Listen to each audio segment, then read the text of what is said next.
The chain continued to fall off and I had issues. Start it up, see where it leaks from. So then the governor is in the engine. Bent. As you can see, it's not straight. No! Yeah, it's toast. Chain already came off. Did it up? No! I'm so upset. Look at this oil. We officially just blew up the engine. This is my drift go-kart. Currently there's no motor on it, but that's in the process of being built to be completely bulletproof. The main thing about this is there are a few things that I wish I knew when I was first getting into go-karts that I wish somebody told me. All right, what's going on, guys? So I'm kind of freaking out right now. I made a purchase that I don't know if I'll regret. So basically, I just bought a go-kart. I've not taken a good look at it. That's what I'm like worried about. I did ride it like very minimal because I think the issue was it ran out of gas. You know, some rust spots and it has a bent control arm. It needs some work. Man, there are so many things that go into owning one of these that people don't consider, and people could get hurt. You could get in a lot of trouble because it's illegal. You know, we're gonna dive into all those things. But the first thing that I wish I knew, if you are building one of these, you should have some money put away for when things break. We officially just blew up the engine.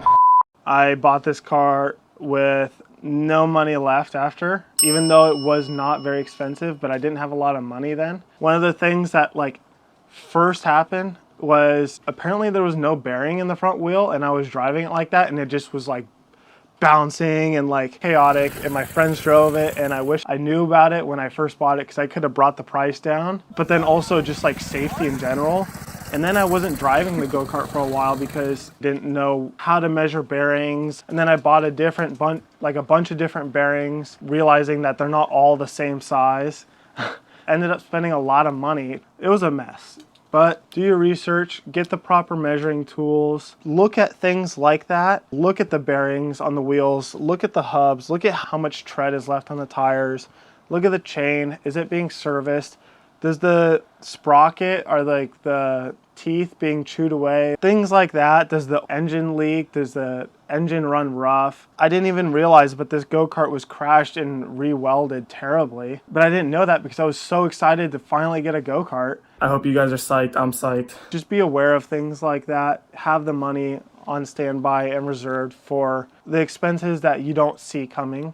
You know, I was buying it from a mom who was moving houses, and she could have cared less about it, and I could have got it for a lot cheaper. So know how to negotiate, know what the cart's worth, know the parts, do your research. I wish I knew that sooner. The second thing I wish I knew was how much it would suck to store one of these. Now I know in the last video I said that storage is actually like really cool for one of these because you don't need a whole lot of space. But when I bought this, I didn't have any space. You know, there's different storing methods. Like I have a vertical go-kart stand, but then you have to spend another couple $100. Otherwise, it's gotta be like laying flat, and it takes up a lot of space that way.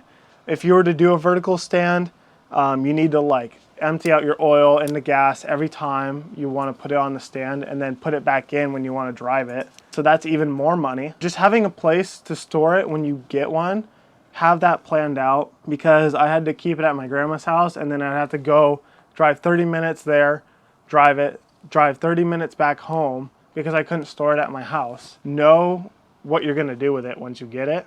Also know how to get it from point A to point B. Like, do you have a car that can fit it? Do you have a friend who can fit it in their car? Do you have a friend who can help you carry it and transport it? All those things, because these things suck to move on your own. You know, I had a 4Runner when I first got it, so, you know, it was pretty easy to fit, but not everybody has that luxury, so just be prepared for what to do with it when you get it. The next thing I would say is like the whole operation to get one of these, to go driving it somewhere. You've got to have a location where there's not a lot of people. You got to have a location that's like basically like a parking lot. When you go somewhere, not everything's going to be perfect.